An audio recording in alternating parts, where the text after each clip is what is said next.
Hello, friends. This is Dorie Clark, and we are here with our weekly Newsweek interview show, Better, where we talk to leading authorities, executives, authors, and thought leaders about how we can improve our professional lives. Today, we're here with Roberta Matuson. She's the author of the new book, Can We Talk? And she is going to share with us insights and information about managing difficult conversations at work, which is certainly a topic that almost all of us have had to deal with in the past.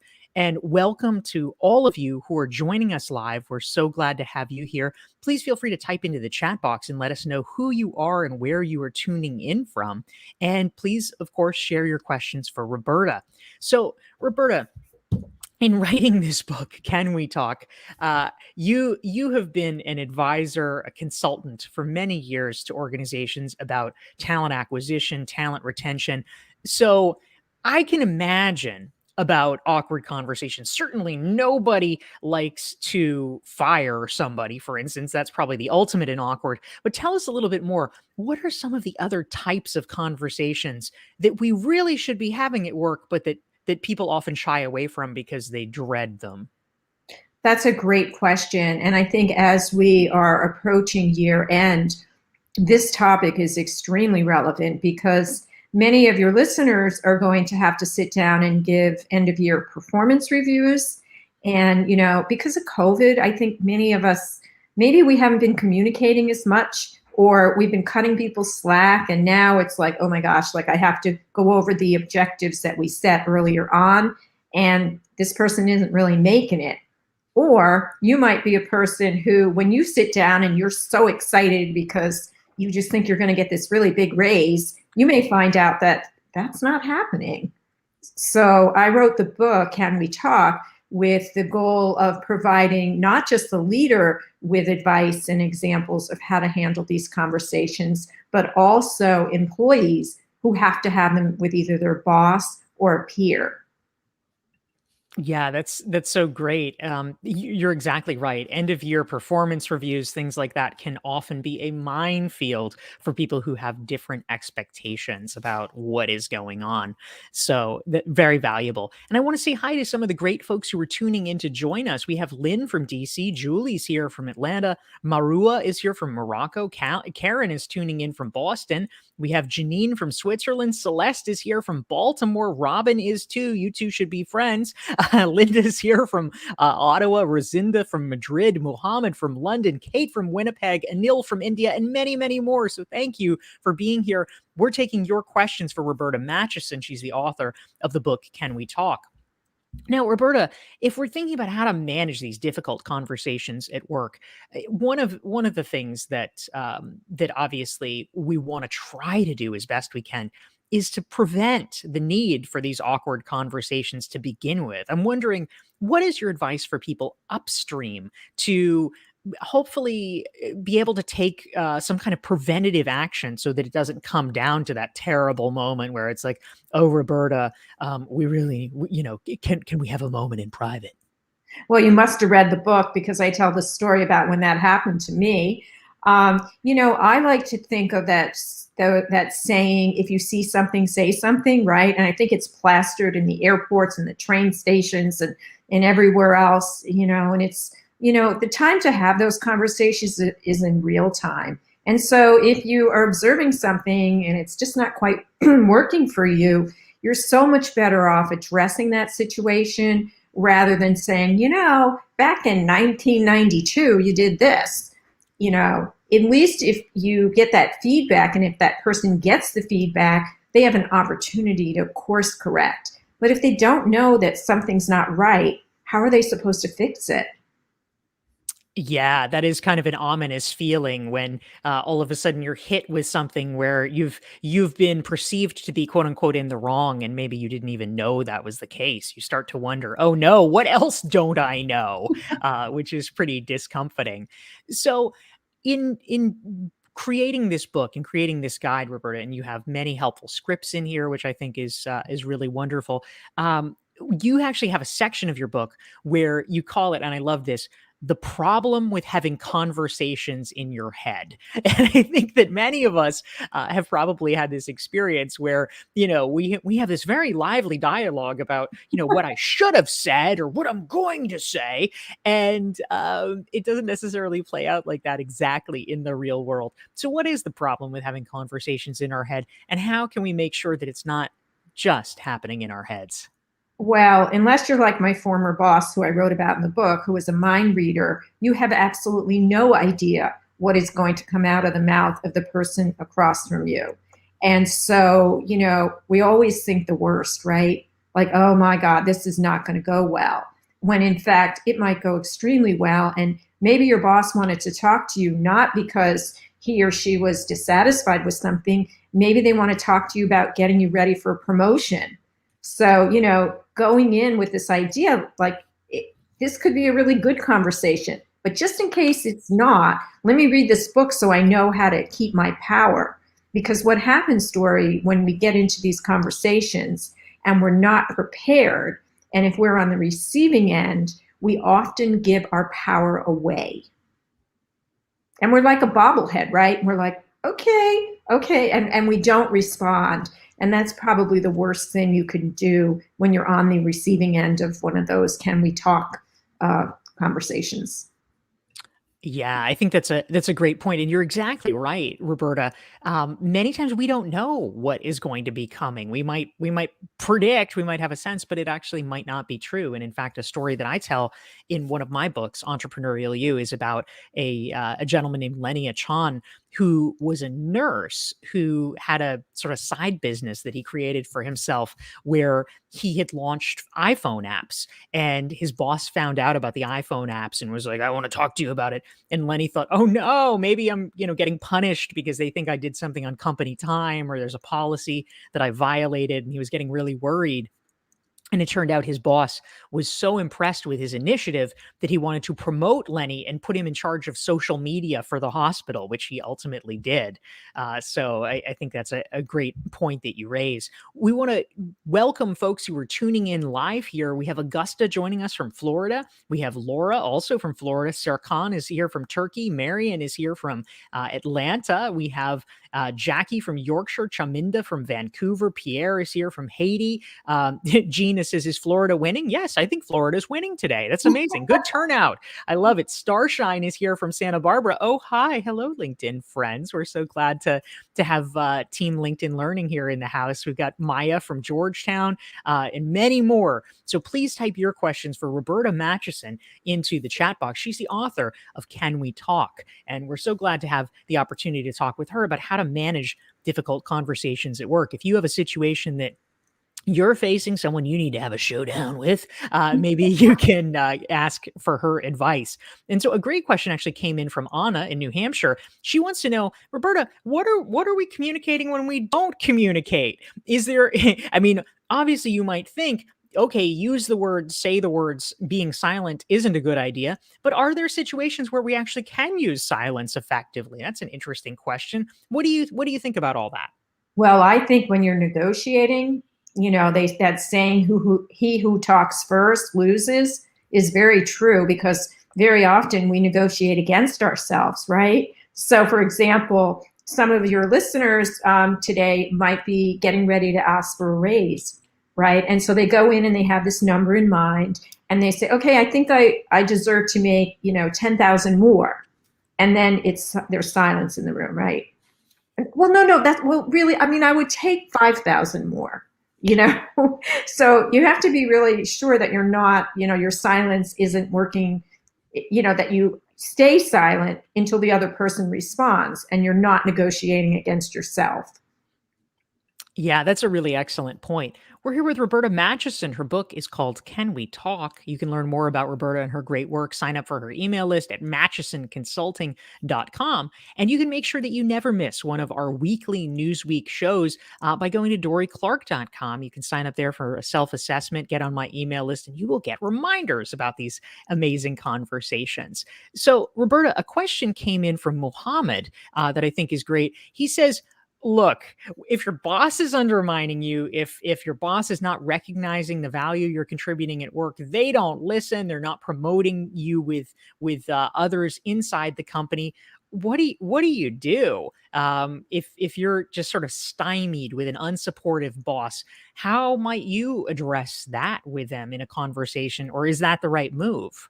Well, this is what I tell my coaching clients. I'm like, see if you can get this person promoted so they're no longer your boss. I mean, that's one strategy, right?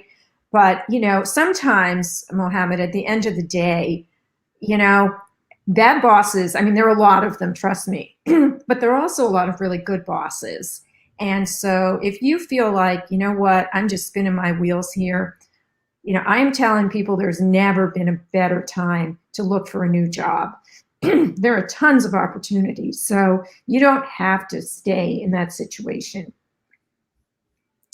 Yeah, that's a great point. Thank you for that, Roberta.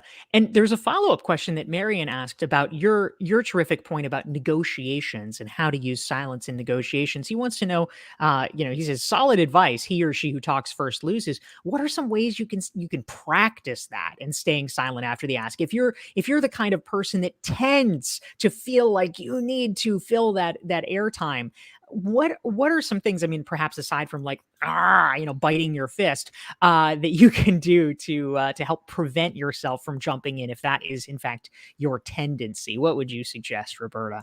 Well, there's a few things you can do. One is you can, in your head, count to 10 or 20 and say, okay, I'm not going to say anything until that number is in my head done. Or if you have a roommate or a partner, you can ask them to help hold you accountable, or even a peer at work where you say, I tend to not give people time to finish their sentences, or let them, I don't think about what they're saying deeply enough. If you see me starting to talk, like right away, clear your throat, raise your hands, like just send me a signal so that I, step back and I get into the habit of really listening rather than doing all the talking. That's excellent. Yeah, enlist their support. Do the signals, the coughing, the ear pull, whatever it takes. That's great. We're here with Roberta Matuson, author of Can We Talk, about how to manage difficult conversations at work. And we just got a message in from someone who says, don't mention my name here, but they have a question and they want to know, Roberta, what do you do if you have a colleague that keeps lying to you? If you are in a situation with some problematic colleague, if they don't have the answer, they might lie to cover that up, or they might just be doing it to psych you out. How would you address that with a colleague that can't help but lie? Well, as you know, Dorie, I'm from New York, which means I'm very direct. So, I mean, I would start out by saying, help me to understand. You said this the other day, and now you're telling me this. What am I missing here? Or, I don't quite think that that's true, and here's why. Or, I'm not really sure, but I get the feeling that what you're telling me isn't exactly what happened. Can you enlighten me? I love it. I love it. We're not accusing them of anything. We are inquiring. Inquiring minds want to know. That is so true. Excellent. Good advice, and thank you. And this is a really nuanced point. We have some great questions coming in. So thanks to all of you who are tuning in. And please feel free to keep chiming in with your great questions. We want to hear what's on your mind. But Celeste had a question for you, Roberta. She wants to know, how would you describe and how would you address the difference between listening to understand and listening to respond? How do you sort of parse the difference between those things and how they might play out? That is a terrific question, Celeste, because I think most of us are listening to respond when we should really be listening to hear the other person. And I write about that in Can We Talk? I write about the need to be curious and to really listen deeply, so that, we're always so busy, like, okay, and then I'm going to say this, like I'm going to jump in and say this. But as we just talked about, it's okay to be silent. And when somebody's like, well, what do you think? Hey, just give me a minute. I really want to think about this. So my suggestion would be to really practice listening deeply so that you have an understanding and not just jumping into the conversation so that you can hear yourself talk. Yeah, I think that makes a lot of sense. Thank you, Roberta. We're here with Roberta Matuson talking about how to manage difficult conversations at work. And some great questions are coming in from our audience. Anna had another one, Roberta, that I think a lot of folks can relate to. She wants to know if there's a high stakes moment, right? If we have one chance, we want to do it perfectly. And sometimes we don't. Sometimes we mess up in these high stakes situations. How do we fix it? What are your thoughts and perspectives about something like that? Well, I would suggest that first of all, you forget perfect. Okay. There is no perfect. And I don't know about you, but usually when you're having these conversations, there's really not like in the Olympics, a judge or Dancing with the Stars, somebody's holding up, that was a 10. Dorie, that was only an 8. You know, give it your best and be prepared, which is, why when I wrote this book, I included a lot of different scripts and conversation starters. And I encourage you, if you download the book on Amazon or Barnes and Noble or wherever you get your books, make these words your own. You don't have to, be Roberta from New York. You could be Anna from California, who might be a little softer in her approach. But, the best way to handle high stakes conversations is to go in prepared. And when we're not prepared, that's when things fall apart. Yeah, that's a great insight. I love it. And it actually ties in, Roberta, with another question that we had come in that I think probably most of us at one time or another have experienced. So Chaminda is chiming in and he says, sometimes we might be in a conversation that's a little surprising. Maybe there's information we didn't expect or just something we didn't see it coming. So if that's the case, if we are caught off guard, how do we actually physiologically keep ourselves under control? Normally if you're stressed out, your voice might rise a little bit. Maybe you sound angry, or maybe you just sound a little scared. What can we do to make sure that we are not tipping the other person off so much that we are a little bit off our game? Well, I think there's nothing wrong with, asking for a pause and just saying, hey, can you give me a minute here? That news is news to me, right? First time I'm hearing this. Can we just take a minute? I want to collect my thoughts. And then you can take a deep breath and then say, okay, no one's shooting at me. No one's going to die here. What I say next isn't going to define who I am for the rest of my life. Let me start and say my piece. And the other thing I like to do, Dorie, in the book, I have many examples of clarifying questions. Sometimes when you want to catch your breath, it's good to say, can you give me an example of what you're meaning by that?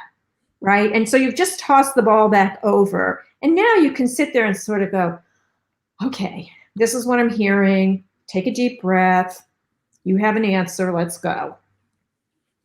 Yeah, I think that's really useful, Roberta. Thank you. Great advice there. And of course, these situations, having difficult conversations, it's not just something that happens at work. It's also something that can happen anywhere, like at home. And Like so, Thanksgiving. Everybody at the table should have this book. that is so true. Good point. And to that end, our friend Annette in Southern California had a question, Roberta, for you. She wants to know, what do you suggest for family situations if you've got someone who's a naysayer, someone who's a bully? Maybe you even have to spend Thanksgiving with them. What would you do to try to help deal with that and inoculate yourself? Well, personally, I don't deal with bullies, so I remove myself from the situation, right? Because life is too short. So I don't even want them in my atmosphere in my room. I've even bowed out of Thanksgiving dinners for that reason, but that's me.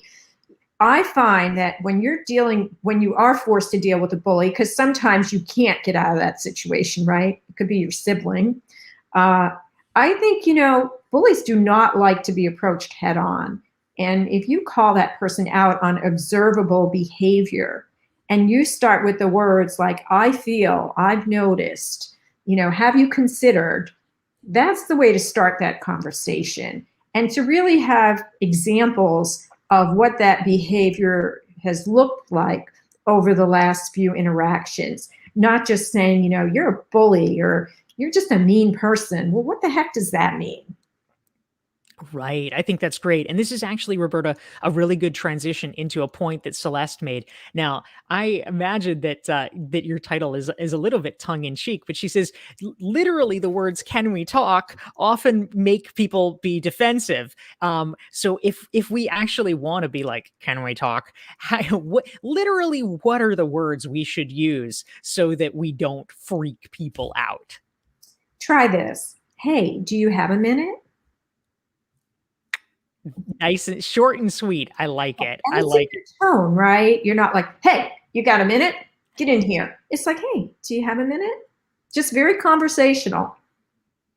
Easy. So good. Thank you. So a question came in from another viewer, Roberta, who wants to know about gender differences in some of these conversations.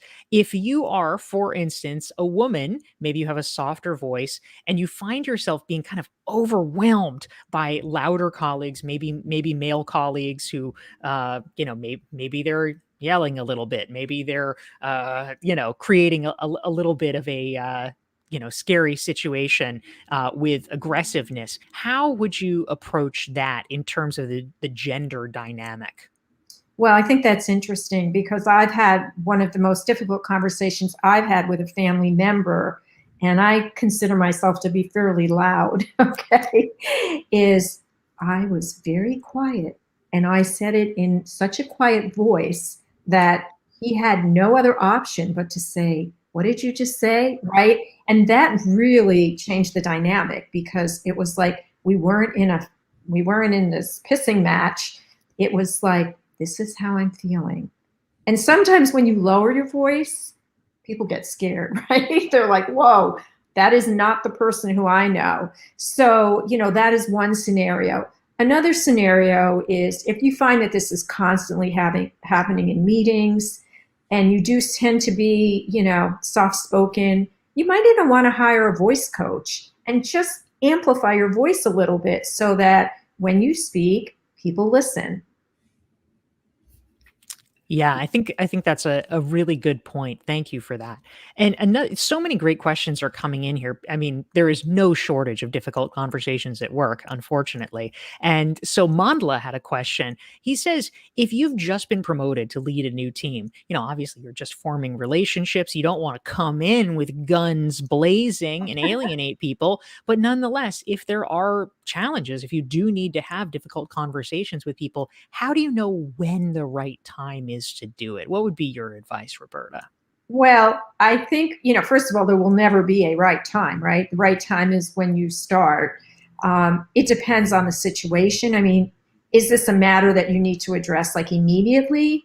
Or, can you get to know the dynamics and the reasons that people are doing things and what's going on in your team? I would suggest you take some time to get to know the group, before you start going in there with your guns and you're like, we're going to fix this and this and that. Like, just be an observer for a couple of weeks. And then you can start to have these conversations after you have some data and examples. Yeah, that's excellent. We are here with Roberta Matuson. She is reachable at matuson.consulting.com, and her new book is called Can We Talk? We're going to be discussing, and we have been discussing, how to manage difficult conversations at work. If you've been enjoying the conversation, hit the like button, hit the share button so that your friends and colleagues can benefit from the discussion as well, and we can all get better together. Roberta, a question came in that I think a lot of us are having to deal with, certainly over the past year and a half or so. We've been dealing with it way more than ever in the past, and that's about virtual communication. Gina wants to know, she says, difficult conversations are usually harder when you're having to do them over Zoom, when you're in a virtual environment.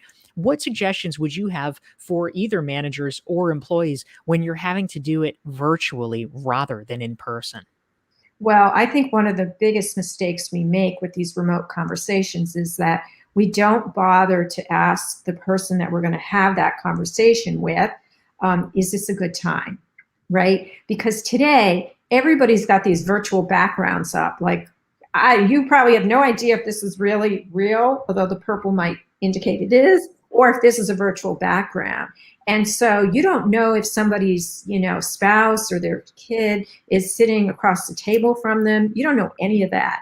And if you're going to have one of these difficult conversations, you may want to say to that person, when are you available on Thursday to have a conversation where you have some privacy, right? So you set it up so they know, like, or do you mind putting some earphones in?